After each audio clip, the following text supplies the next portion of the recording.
घरे पशि चोरी मामलें कानाड़ा बैंक कर्मचारी गत 23 तारिख में अनुगुल टाउन थाना ताम्रित कॉलोनी रे भड़ा नहीं रहुतुबा विजय ठाकुर लिखित अभियोग करथिले जे 23 तारिख दिन तांको भड़ा घरु कंपानी को काम करिबा पई जिबा बेले घर को ताला दे जाइथिले। संध्यारे घर को फेरी देखिला बेलकू तांको घरर ताला भंगा जाई घरे लागिथिबा 1.5 टन रो split AC fridge door screen 2टा 7टी झरका स्क्रीन गोटे बेडसीट और गोटे ट्रॉली बैग चोरी होइतिबा जानिबाकू पाइथिले। ए अभियोग पर अनुगुल पुलिस एक मामला रुजु करी तदंत करिथिला।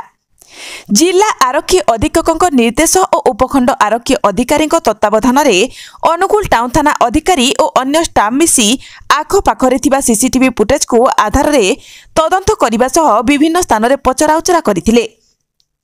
तदंत बेले कटक कानाड़ा बैंकर असित कुमार नायक नामक जड़े युवक एही चोरी करिथिबा जणा पड़िथिला। पुलिस असित रहुतबा घरे चढ़ाऊ करी गोटे एसी गोटे फ्रिज डोर स्क्रीन गोटे ट्रॉली बैग 2टी कटर मेसीन गोटे ड्रिल मेसीन कला रंगर पल्सर मोटरसाइकेल एवं गोटे सैमसंग मोबाइल फोन जबत करथिला।